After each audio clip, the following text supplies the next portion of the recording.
શું બનાવ્યું મમ્મી? ગોટલીનો મુખવાસ બનાવ્યો. ગોટલીનો મુખવાસ બનાવ્યો એકદમ મસ્ત ટેસ્ટી.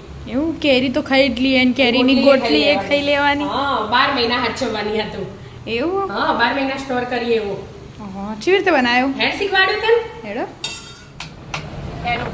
જો ગોટલા હોય ને આટલા રાખ્યા તમે અઠવાડિયાથી તડકો તપાડે. બરાબર. અને હવે આજે બે ફોલવા ત્યાં આમ 2-3 હથોડી મારીએ ને એટલે પછી આવી હતી અંદરથી ગોટલી નીકળે. બરાબર. એ ગોટલીને આ જે કાળો ભાગ હોય ને એ કાઢી દેવાનો છોલી. પહેલા બધી આ ગોટલામાંથી ગોટલીઓ કાઢી દઉં. હા, 2-3 દિવસ અઠવાડિયું તપાડવા પડે. અઠવાડિયું તપાય તો કોરા થાય તારા ફૂટે નહીં તો ફૂટે ના. જો આ ભાગી છે થોડી વધારે અડી જાય ને તેવું હજી કાળો ભાગ હોય ને એનો કાઢી દેવો પડે. કાઢી દેવો પડે. બધા આવી રીતે કાઢી દઉં ગોટલી બધી. બરાબર. આ ગોટલો કહેવાય. આ ગોટલી ગોટલા અને ગોટલી બનાવી. એમાંથી મુખવાસ બનાવીશું આપણે. બરાબર.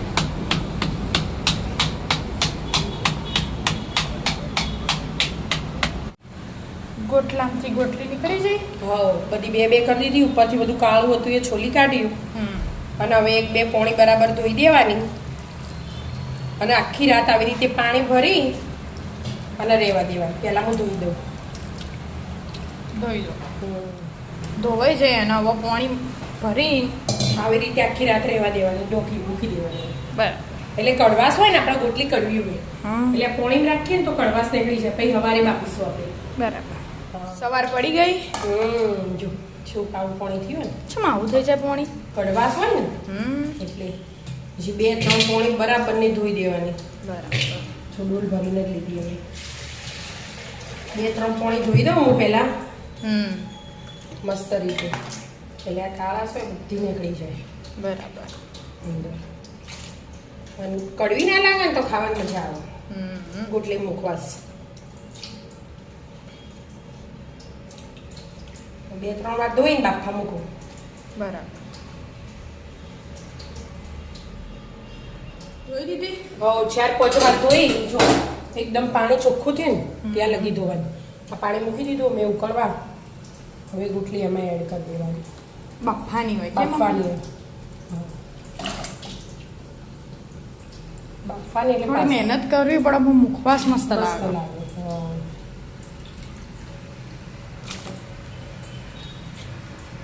ખુલ્લી રાખીને બાફવાની. આપણે બધું ગમે તે મૂકીએ ને તો ઢોકી દઈએ ને આને ઢોકવાનું નહીં. આવી રીતે ખુલ્લી જ રાખવાની. બરાબર. અને હવે મીઠું એડ કરવાનું.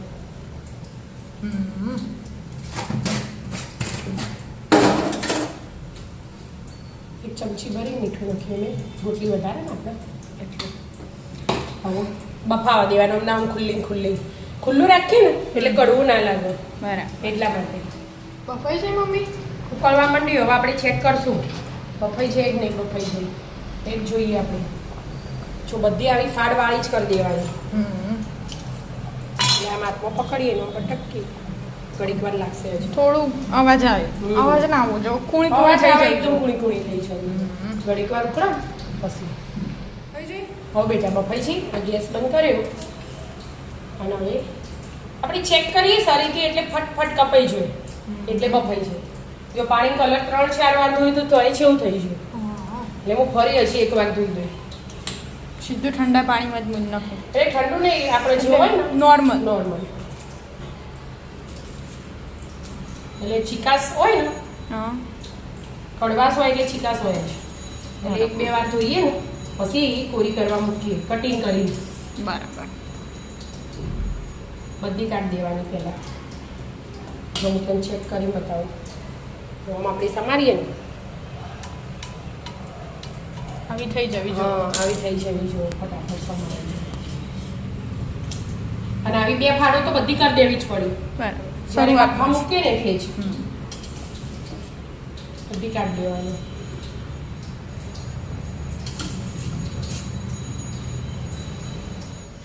બધી કાઢી દીધી અને હવે આ જો નીતરતી કરી હતી નીતરી જઈ. 2 વાર ધોઈ દીધી પછી નીતરતી કરી. બરાબર. અને હવે આવું લઈ લીધું. આપણે ચિપ્સ પાડવાનું હોય ને એમાં કરી દેવા ફટફટ થઈ જાય. સમાર તો થોડી વાર લાગે. સમાર તો વાર લાગે. જો આટલી પટલી કરી દેવાની મસ્ત. હજી સુકાશે એટલે આનાથી એ પતલી થઈ જશે.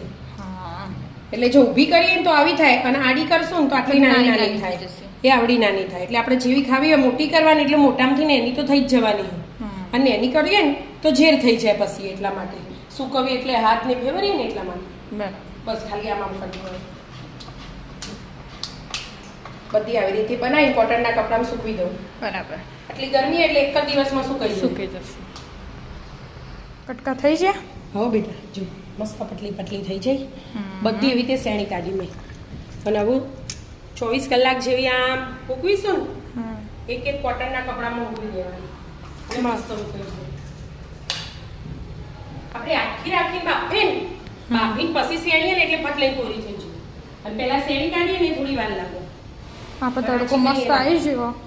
આ તો છોયડા હુકવાય એટલે વધુ ના હોય એવું? તડકો છોડેલો તો વધુ ના હોય તડકો હોય તો હુકવા નહીં તો ઘરમાં છોડેલા પંખા હુકાઈ જ જાય બહુ પતલી હોય ને હમ. એટલે જો. આખી કોટનના કપડામાં રહેશે ને 24 કલાક જેવી કાલ સવારે એવું જોઈશું આપણે બરાબર. તપી છે મમ્મી? હા કાલ સવારે અહીંયા મૂકી દી સેટીમાં કપ્પા આજ અત્યારે ભેગી કરું આજે હવાર પડી ગયો. આજ સવાર કરું જો મસ્ત તપી છે. હવે ધીમો શેકી અમે મોડા થાળ કાઢી બધી ભેગી કરી દીધી કે હા બેટા મસ્ત સુકાઈ છે હવે હવે આપણે કઢાઈ લઈ લીધી એમાં ઘી લઈ લીધું આ તો ગરમ એટલે આમ તો એક ચમચી જેવું જ થાય વધારે ઘી નહીં લેવાનું બરાબર. હા ઘીમાં શેકી દેવા મસ્ત અને આ તો હુકાઈ જ જાય એ બધી મસ્ત ખકડેલું. સરસ ખકડેલું 24 કલાકમાં તો મસ્ત તપીને તૈયાર. આપણા ગુજરાતીઓ એટલા હોશિયાર હોય ને એના તો કેરીમાંથી રસ્તો ખાઈ લઈએ આપણે પણ ગોટલાય ના ફેંકી દઈએ ઉપયોગ તો હા, બધાનો જ કરી કરી દેવાનો. જ દેવાનો બધાનો એટલા માટે હવે આવું કરવાનું એર ટાઈટ ડબ્બો હોય ને એમાં ભરી દેવાની એવું? અને જોવું ને આપણે કેળે મુખવાસ પતી ગયો ત્યારે આવી રીતે એક ચમચી ઘી લઈ લેવાનું અને જેટલો ડબ્બો નાનો હોય ને એટલામાં ભરીને મસ્ત મૂકી દેવાનું એવું? આવો લોકવાળો ડબ્બો હોય એટલો ભરી દેવાનો આ ડબ્બામાં એટલી શેકી દેવાની એટલે ખાવી હોય તારજણ પછી ફરી શેકવાની બસ. બધી હાથે નહીં શેકી દેવાની જેટલી હાલ થોડી ખાવી હા એટલા માટે અઠવાડિયું ચાલે એટલી કરી દે. એટલી કરી દેવાની બીજી અમને આમ રહેવા દેવાની જોવું એમ શીખવાનું એટલા માટે એટલે થોડી થોડી શેકો ને એટલે ફ્રેશ ફ્રેશ મસ્ત લાગે સ્વાદમાં એ બરાબર. અને સંચળ મીઠું આવે ને એટલે એકદમ અલગ જ સ્વાદ આવે મસ્ત લાગે.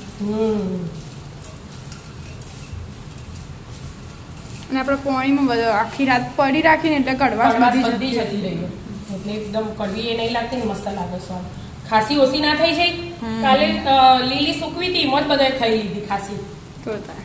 હા તને જતો જતો. લાગે મસ્ત